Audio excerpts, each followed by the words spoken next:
Halo semuanya, saya Marcelinus Sembiring dari Pendidikan Sejarah Unimed akan menjelaskan kepada kalian semua mengenai Asia Barat Daya.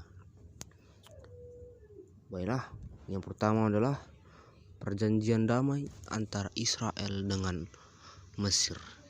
Perjanjian ini mengundang kontroversi di negara-negara Arab, terutama orang Palestina mengutuknya dan menganggap perjanjian ini sebagai pengkhianatan. Yasser Arafat menyatakan, biarkan mereka menandatangani apa yang mereka suka. Kedamaian palsu tidak akan berlangsung. Di sisi lain, perjanjian ini membuat Presiden Mesir Anwar Sadat dan Perdana Menteri Israel Menachem Begin mendapat hadiah Nobel Perdamaian. Namun, Anwar Sadat menjadi tidak populer di negara-negara Arab dan negaranya sendiri.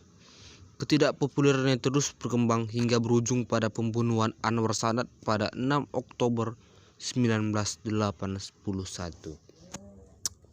Yang kedua adalah perjanjian damai antara Israel, Uni Emirat Arab dan Bahrain.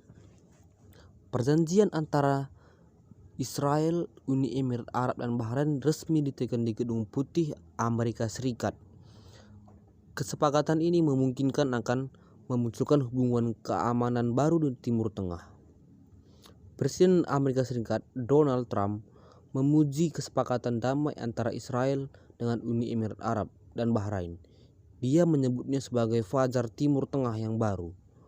Trump berbicara setelah dua negara teluk tersebut menandatangani perjanjian untuk sepenuhnya menormalkan hubungan mereka dengan Israel.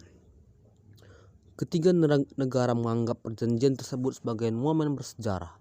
Begitu pula dengan Trump yang pemerintahannya telah membantu sebagai perantara. Uni Emirat Arab dan Bahrain adalah negara Arab ketiga dan keempat yang mengakui Israel sejak berdiri pada tahun 1948.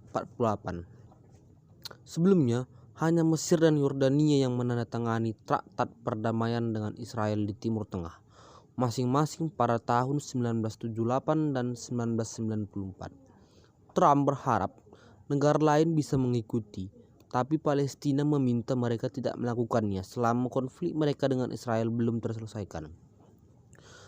Selama puluhan tahun, sebagian besar negara Arab memboikot Israel, bersikeras bahwa mereka hanya akan menjalin hubungan setelah perselisihan Israel dengan Palestina diselesaikan. Yang tiga, konflik Israel dan Palestina. Konflik Israel dan Palestina sudah berjalan sejak lama. Hal ini terjadi karena perebutan wilayah sebagai tempat tinggal mereka. Konflik awal Palestina dan Israel terjadi setelah Perang Dunia Pertama. Saat itu, Inggris sebagai pemenang Perang Dunia Pertama memberikan wilayah kekuasaan pada bangsa Yahudi melalui Deklarasi Balfour pada 1917. Dengan perjanjian tersebut, Yahudi menganggap kawasan Palestina menjadi tanah airnya. Di sisi lain, masyarakat Islam Palestina menganggap bahwa Inggris memaksakan pendirian negara Yahudi di kawasan Palestina, di mana hal tersebut bertentangan dengan keinginan masyarakat Palestina.